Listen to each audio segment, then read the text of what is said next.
Ryan's ship landed on the abandoned mining outpost with a soft thud.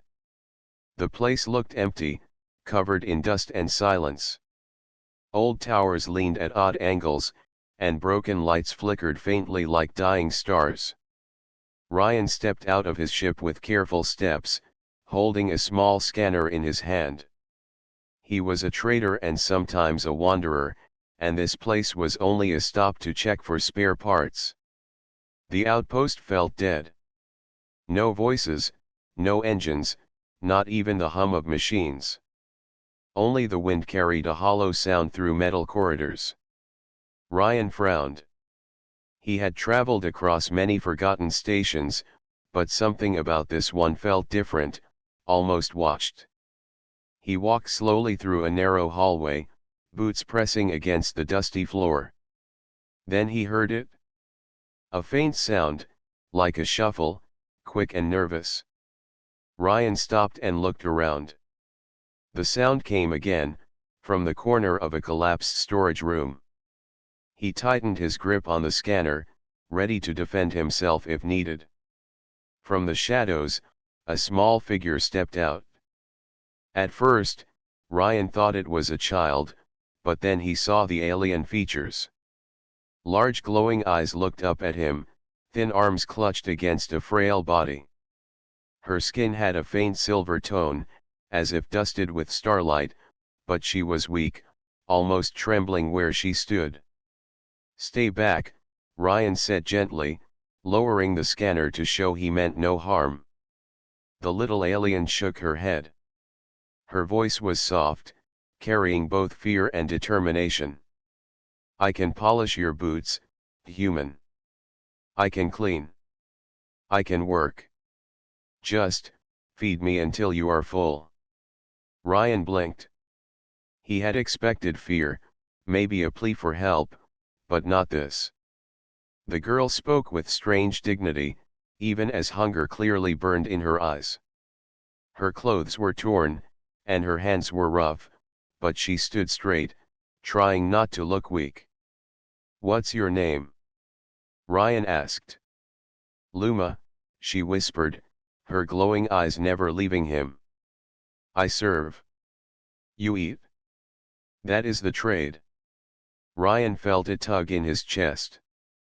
He could see how thin she was, how desperate she must have been to offer such a bargain. He slowly reached into his pack and pulled out a ration bar. "Here," he said, extending it. Luma stared at the food as if it were treasure. Still, she hesitated, as though afraid to take it without proving her worth first. She dropped to her knees and touched his boots with trembling hands, brushing away the dust. Only then did she accept the ration, holding it with both hands like something sacred. She ate slowly, carefully, taking small bites as though fearing it might vanish. Ryan watched her in silence. There was no greed in her face, only quiet relief. She glanced at him often, as if checking if she had displeased him. "You don't have to polish boots for food," Ryan said softly. "I'm not here to take advantage of you." Luma looked up, eyes shining in the dim light. "But I must give something back. My people do not take without giving. Even if all I can offer is service, it must be done. That is the way."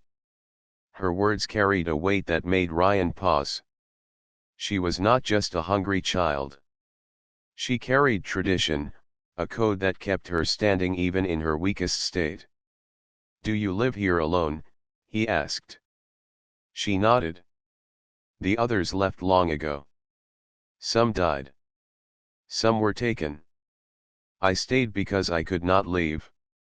I waited for someone who would feed me. Now you are here." Ryan sighed. He had seen many broken places in the galaxy, but this one cut deeper than most. He could leave her, he knew that. But something inside him already refused. "Come with me," he said. "My ship has food, and there is work if you want it. You don't have to stay in this ruin." Luma hesitated. She looked back at the shadows of the outpost as if saying goodbye to something invisible. Then she stepped forward, close to Ryan, her thin figure straight but her eyes still cautious. "I will work. I will polish and clean.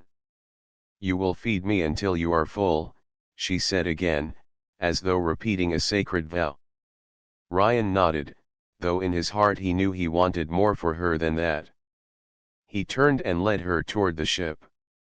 As they walked, Luma followed closely, clutching the last piece of ration bar as if it were proof of a new life. When they reached the ship's ramp, she stopped and looked at the shining metal. Her reflection was faint, but she touched it with her hand as if touching hope itself. Ryan glanced back at her. For a moment, their eyes met, and he realized something. This encounter was not just chance. This girl was about to change his journey in ways he could not yet see. The engines hummed as the ship closed its doors, leaving behind the silent outpost. Inside, the faint glow of Luma's eyes followed every movement Ryan made, as if she were already tying her fate to his. And though she had asked only for food in exchange for polishing boots, Ryan felt the beginning of something far greater than a simple trade. The ship's engines purred softly as it drifted away from the forgotten outpost. Inside the cabin, Ryan adjusted the controls with steady hands.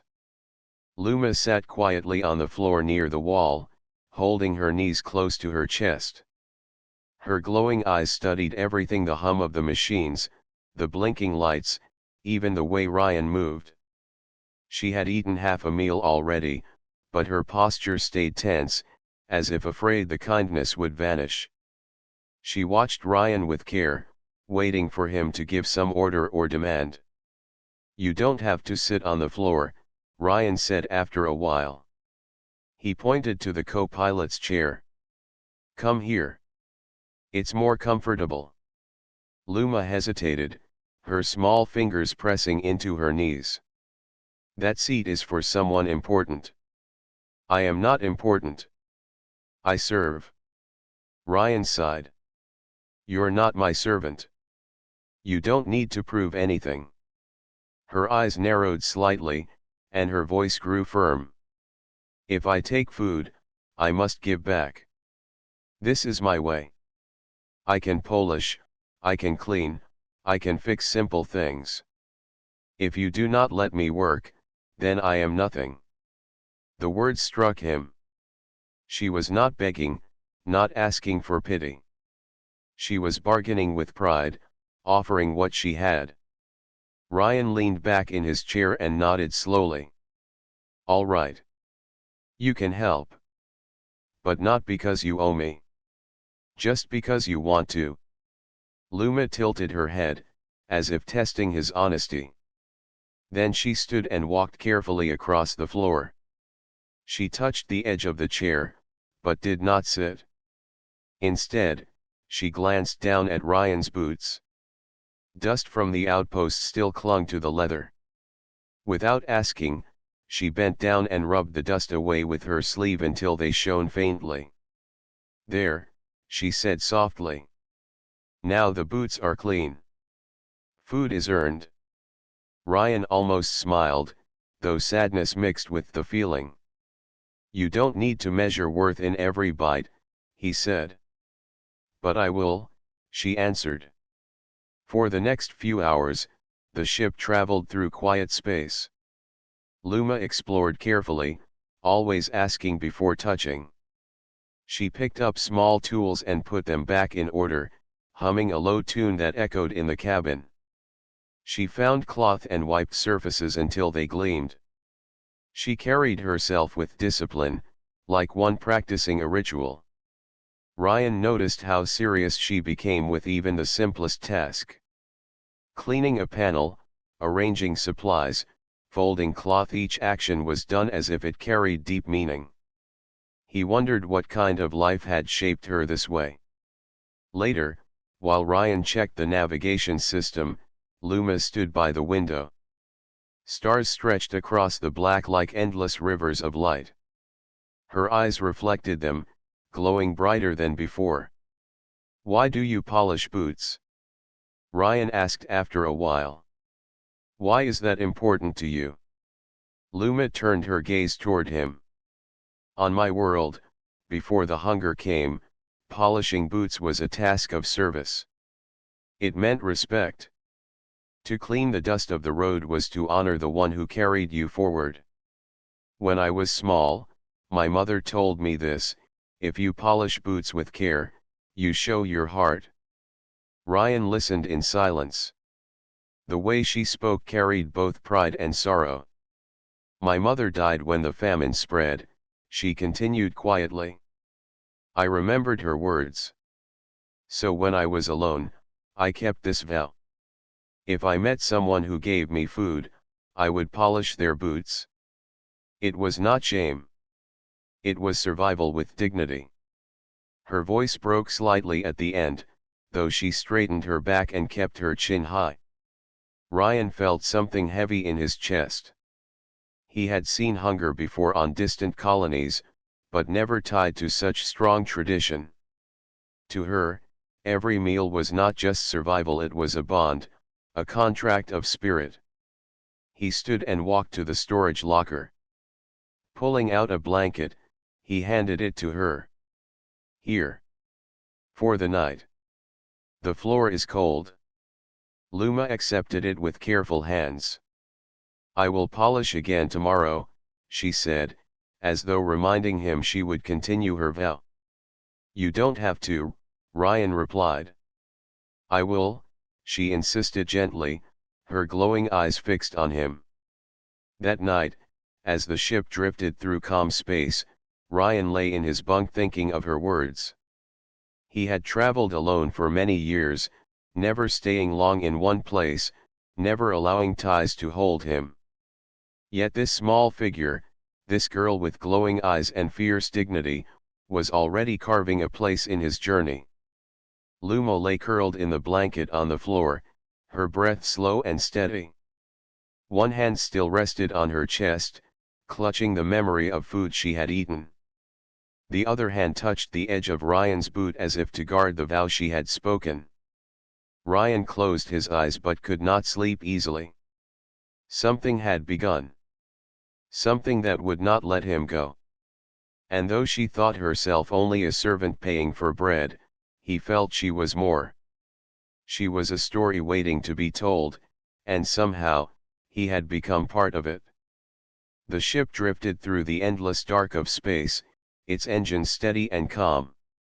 Ryan sat at the controls, adjusting settings for the next jump. Behind him, Luma sat cross-legged on the floor, carefully sorting through a small box of tools. Her hands moved with care, arranging each piece as if it were part of a ritual.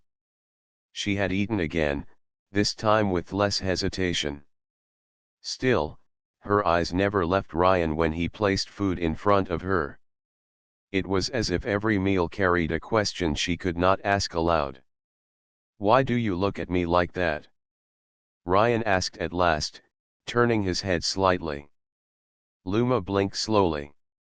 "I look because you feed me. I must watch the one who gives life. I must remember." Ryan shook his head gently. "You don't need to stare every time. I won't take it back."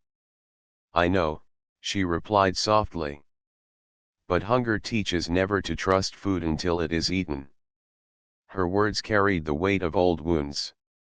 Ryan leaned back in his chair. "Tell me about your people, Luma. About where you came from." She lowered her gaze, her fingers pausing over the tools. For a long time, silence filled the cabin. Then she began to speak, her voice steady but tinged with sorrow. "My world was green once. Rivers, hills, and wide fields. My people sang to the skies at dawn.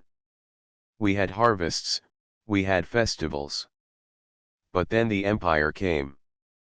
They said they would make our fields greater, that they would grow food for 10 worlds.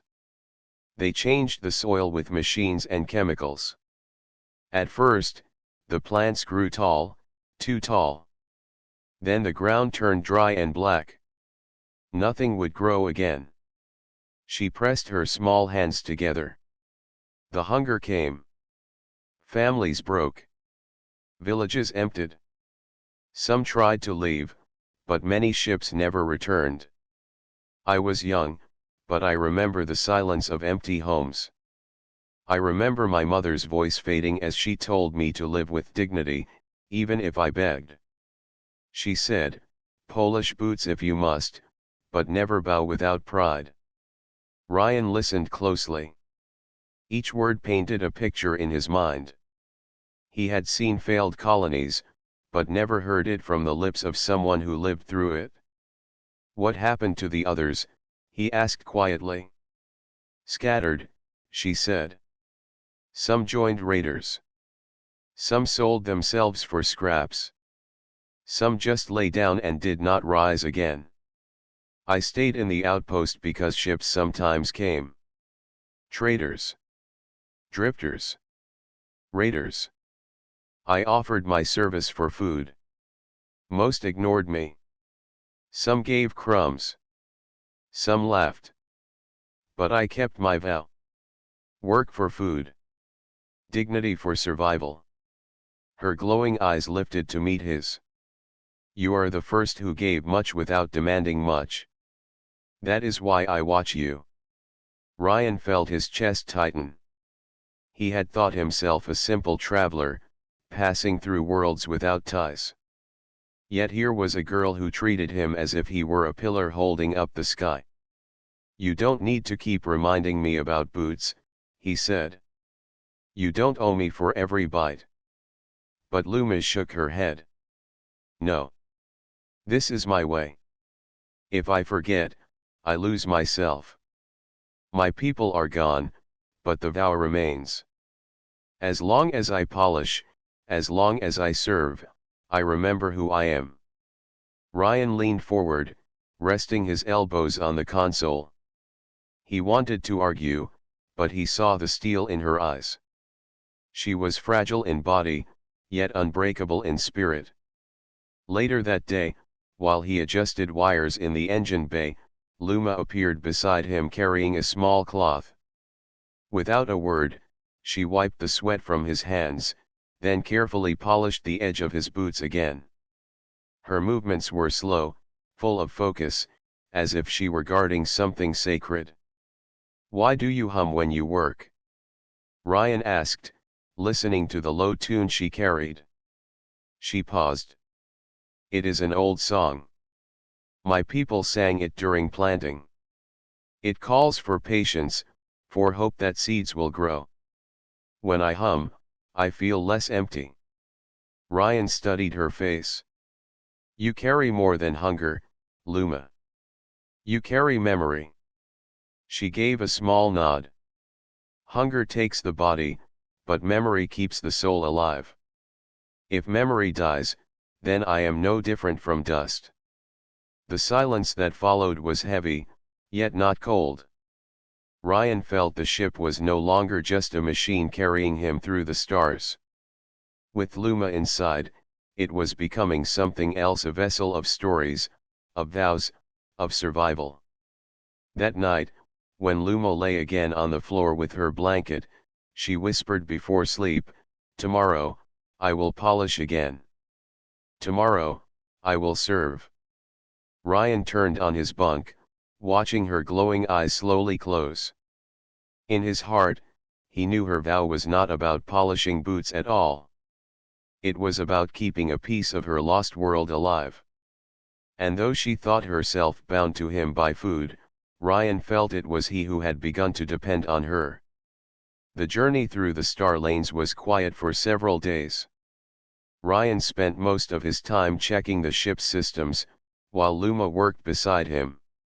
She polished the metal panels, cleaned the tools, and even learned to read some of the navigation symbols.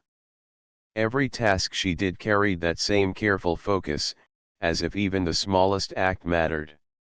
One evening, while the stars stretched like silver rivers outside the window, Luma paused her humming. Her glowing eyes narrowed as she tilted her head. "Something is wrong," she whispered. Ryan looked up from the control screen.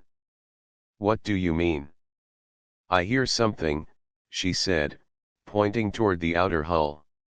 "Engines, but not yours." Ryan frowned. He quickly scanned the radar. His heart sank when 3 red dots appeared on the screen, closing in fast. "Raiders," he muttered. Luma's hands tightened around the cloth she was holding. "They hunt like wolves. They will not ask before they take." Ryan activated the shields and pulled the ship into a defensive turn.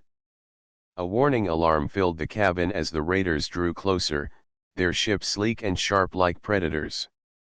Within moments, the first shot struck. The ship shook under the impact, lights flickering for a second. Luma clutched the wall but did not scream. Her eyes stayed fixed on Ryan. "They will try to scare you into surrender," she said quickly. "But if you act weak, they will tear everything apart." They talk to each other in short bursts. "I know their language. I can tell you what they say." Ryan gave her a sharp look. "You understand them?" "Yes. I listened many times when they came to the outpost. I hid, but I heard. I know their words." Her voice was steady, even as another blast rocked the ship. Ryan nodded. "All right. Sit by the COMM, tell me what you hear." She slid into the co-pilot seat, her thin fingers gripping the edges. The raiders' voices crackled through the comm system, harsh and sharp. Luma listened carefully, then translated in a calm tone. "They say you are small prey. They say they will trap your ship and board. They laugh because they think you carry food or fuel." Ryan's eyes narrowed. "Then they'll be disappointed." He pulled the ship into a sudden dive, slipping between 2 enemy ships. A blast missed by inches. Luma's glowing eyes lit with surprise. "You fight like a hawk. Fast, sharp." Ryan kept his focus on the controls. "Keep listening. Tell me if they change plans." Another voice came over the COMM. Luma's eyes widened. "The leader says to surround. He says left and right will block, front will strike." "Not if I move first," Ryan muttered. He flipped a switch and sent the ship spinning sideways. The raider on the left overshot its mark, and Ryan fired a quick burst from his cannons. Sparks exploded as the enemy ship spun out, crippled. Luma gripped the seat with both hands, her voice rising with excitement. "You hit. You broke their wing." The other 2 raiders closed in, firing together. The ship jolted violently, and alarms screamed. Ryan cursed under his breath and steadied the controls. "Luma, I need you to crawl into the vent system. There's a power relay near the back. It needs a reset or we'll lose shields." She didn't hesitate. Dropping from the seat, she scrambled into the small vent. Her glowing eyes lit the dark path as she crawled quickly. "Tell me when you're there," Ryan said, dodging another barrage. Her voice echoed faintly through the COMM. "I see the relay. It sparks. What do I do?" "Pull the red lever, then twist the green knob clockwise." There was a pause, followed by a loud click. The ship's shields flared back to life, stronger than before. "It works," Luma called. "The light is steady now." "Good work," Ryan replied, pulling the ship into another tight turn. He lined up his cannons and fired at the second raider. The blast struck true, forcing the enemy to retreat with smoke trailing from its engines. The leader raider circled once more, firing a final angry shot before fleeing into the darkness. The radar cleared. Ryan let out a long breath. "We're safe." Luma crawled back into the cabin, her face streaked with dust but her eyes shining. She stood straight, brushing herself off. I told you they would laugh at first. Now they run. Ryan chuckled softly. You were right. Couldn't have done it without you. She stepped closer, lifting her chin with pride. I served. I earned my food. Ryan looked at her and shook his head with a smile. You did more than that. You saved us both. For a moment, silence filled the cabin, broken only by the soft hum of the engines. Luma's shoulders relaxed, and she let out a small laugh, her first true laugh since he had met her. Ryan realized then that this small girl, who had once begged only to polish boots for food, had just fought beside him as a partner. And deep inside, he knew she would never again be only a servant. She was becoming something much greater. The ship sailed quietly through open space after the battle with the raiders. The stars outside glittered in silence, but inside the cabin there was a new warmth. Ryan sat at the controls, his posture more relaxed than before. Beside him, Luma hummed softly as she folded a cloth she had used to clean the panels. For the first time since meeting her, Ryan noticed her humming was not only a habit but also a comfort. It filled the ship with a gentle rhythm, soft and steady like a heartbeat. You hum when you work, Ryan said. But now you hum when you rest. Why? Luma tilted her head, glowing eyes catching the faint light of the cabin. Because the air feels different now. Less heavy. You did not let the raiders take us. You fought them and won. This ship feels safe now. When a place is safe, humming feels right. Ryan gave a small smile. So the humming is like a sign of peace. Yes, she answered simply. The days that followed became a new routine. In the mornings, Ryan prepared simple meals, and Luma surprised him by cooking them in ways he had not thought of. She mixed small spices from her own pouch, turning plain food into something warm and rich.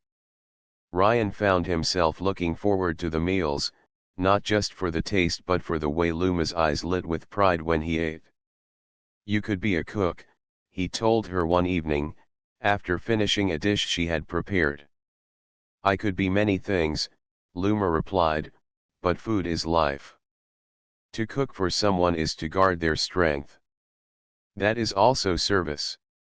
At night, the two often shared stories. Ryan spoke of Earth, of mountains covered in snow and seas stretching far beyond the eye. Luma listened with wonder, asking questions about the sound of waves and the taste of fruit that grew near rivers. In return, she told him tales of her people before the famine. She spoke of festivals with lanterns that floated into the night sky, of dances around fire circles, and of songs that echoed from hill to hill. Her voice carried both joy and sadness, for those days were gone. Yet when she spoke, the ship felt brighter, as if her memories painted the walls with light. One evening, as Ryan adjusted a navigation map, Luma polished his boots again. He tried to stop her, but she only shook her head. This is my vow, she said firmly. Do not take it from me. He sighed, letting her continue. But do you really only want to be my servant, Luma? You could be more than that. She looked up, her glowing eyes steady. I do not polish because you demand. I polish because I choose. This choice is mine. Service is not chains if it is chosen freely. Do you not see? Ryan fell silent at her words. She spoke with a wisdom far beyond her years. Later that night, as the ship drifted, Ryan checked the systems in the engine bay. Luma followed, carrying a small lamp. She crawled into tight spaces he could not reach, handing him tools at the right moments. Their movements became almost natural, like two halves of the same rhythm. When the work was done, they sat on the floor to rest. Luma leaned against the wall, her head tilted back. When I was alone, I thought of only one thing: survive until tomorrow.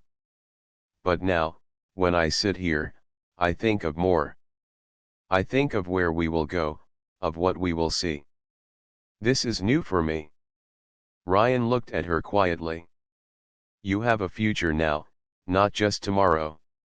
She nodded, smiling faintly. Yes. A future. And I choose to spend it in service to you. Ryan wanted to protest again, but he saw the calm certainty in her face. To her, service was not weakness. It was devotion. The bond between them grew each day. Ryan no longer saw her as just a child he had rescued. She was a companion, a partner in every task. When he checked the stars, she read the maps with him. When he fixed machines, she held the tools with steady hands. When he grew quiet, she filled the silence with her songs. And slowly, without realizing it, Ryan began to wait for her laughter, her stories, even her habit of polishing his boots. What once seemed like a strange bargain was now part of his life. One evening, as they shared a meal, Luma spoke words that lingered in his heart. You feed me with food, but also with kindness, she said softly.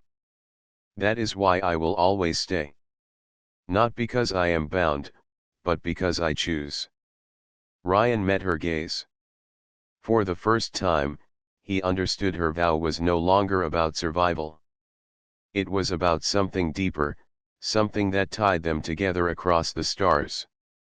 And in that moment, he felt the weight of his loneliness lift. He was no longer a wanderer drifting alone. He was part of something greater, something he did not want to lose. The next starport came into view like a cluster of lights against the endless dark. After weeks of drifting between empty lanes and broken stations, the sight of a living port was almost strange. Ships of many sizes moved in and out, carrying goods, travelers, and stories from distant worlds. Ryan guided his ship toward the docking bay. Luma stood beside him, watching the busy space with wide glowing eyes. For someone who had lived so long in silence and ruins, the sight of movement and voices was overwhelming. So many, she whispered. It is like a river that never ends. Ryan nodded. It's crowded, but it has food, supplies, and repair shops. We'll get what we need. When the ship landed and the doors opened, the noise of the port rushed in, vendors calling, engines roaring, footsteps echoing against metal floors. Luma stayed close to Ryan, her thin hand gripping the edge of his coat. They walked through the market rows. Ryan bargained for new fuel cells while Luma's eyes darted to every stand, every smell of food drifting through the air. She looked both curious and cautious, as if unsure whether this world was safe to touch. It wasn't long before traders noticed her. One older merchant, with a kind face and heavy robes, leaned toward Ryan. You have a companion, he said. Is she yours? Ryan frowned slightly. She travels with me. The merchant studied Luma carefully. She is thin. Hungry. A port like this could give her shelter. We have homes for the young, places with food and beds. She would not need to polish boots for scraps anymore. Ryan opened his mouth to answer, but Luma spoke first. Her voice was sharp, stronger than her small frame. I am not lost. I am not waiting for another hand to claim me. I choose where I stay. The merchant blinked at her words, surprised. Child, I only meant comfort. Comfort without choice is a cage, Luma said firmly. I will not be caged again. Ryan placed a hand gently on her shoulder. "It's all right. He meant no harm." Luma lowered her eyes, but her jaw stayed tight. The merchant gave a small nod and moved on. Later, as they walked back toward the ship, Ryan glanced at her. "You could stay here if you wanted. It's true. You'd be safe. You'd have food, a bed, maybe even others of your kind." Luma stopped walking. She looked up at him, her glowing eyes sharp with emotion. "Do you wish me to leave?" "No," Ryan said quickly. I want you to have the choice. You don't owe me your life. You're free to walk your own path." For a long moment, silence hung between them. The noise of the port carried around them, but they stood still. Finally, Luma spoke in a voice steady but soft. "When I met you, I was ready to give any work for a bite of food. I thought that was all life could be. But you gave me more. You listened. You let me choose my way. You let me serve with pride, not with chains. Do you not see? I already chose. I chose when I first followed you to your ship." Ryan's throat tightened. "And now? Do you still choose the same?" Luma stepped closer, her small hand reaching for his. Her fingers curled around his, fragile but firm. "I choose to stay. Not for food alone. Not for comfort. I stay because I wish to walk beside you. Feed me not just with bread, but with the days we will share. That is my forever." Ryan looked down at her, unable to speak for a moment. Her words carried more weight than any vow he had heard. She was not asking for survival anymore. She was declaring her life's path. He squeezed her hand gently. "Then forever it is." That night, back on the ship, the air felt different. Luma no longer lay on the floor with her blanket. Instead, she sat at the co-pilot seat beside him as they prepared to leave the port. She polished the edge of his boots again, but when she finished, she looked up with a small smile. "This polishing is no longer payment," she said. "It is a sign. A reminder of the vow I keep. My mother once told me service could be sacred if chosen freely. Now I understand her words fully." Ryan nodded. "Then I'll polish something of yours one day. To show that choice can go both ways." Luma laughed softly, a sound that filled the cabin like music. As the ship lifted off, stars stretched once again before them. But something had changed. Ryan was no longer a traveler drifting without purpose. He carried Luma's vow, and she carried his trust. And together, they had made a choice that bound them not by hunger, not by need, but by forever. The ship drifted into the stars once more. Ryan sat at the controls, steady hands guiding the vessel into open space. Beside him, Luma rested in the co-pilot seat, her eyes glowing faintly as she watched the endless dark sprinkled with light.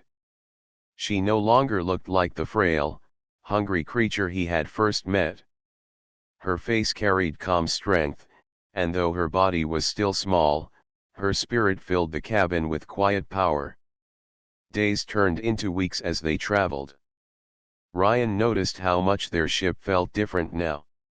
It was no longer just his vessel, carrying a lone traveler. It had become a shared home. Luma filled the silence with gentle songs, and she organized the storage so well that supplies lasted longer.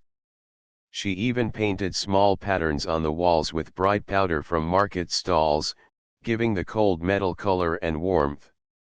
Ryan found himself smiling more often.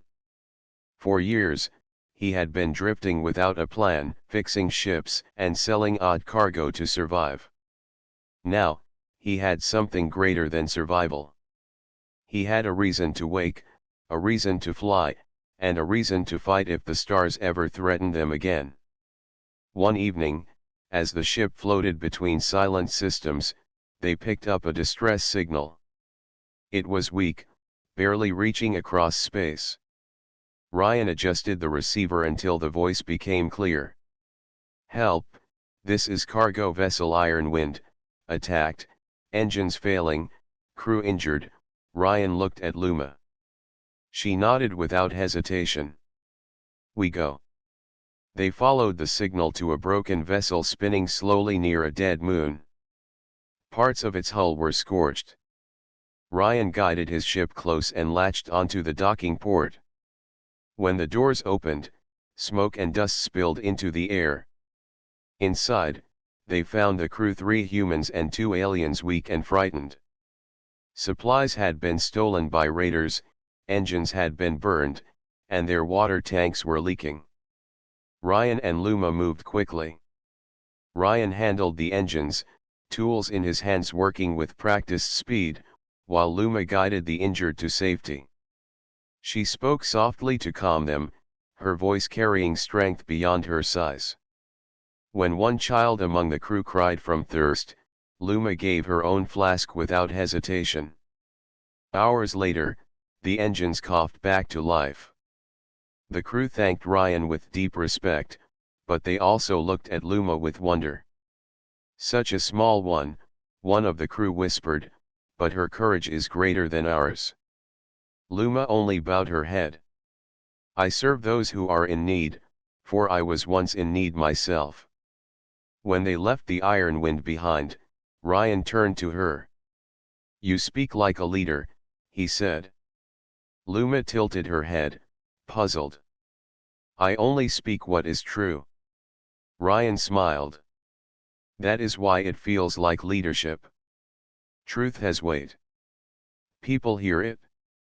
As they continued their journey, word began to spread.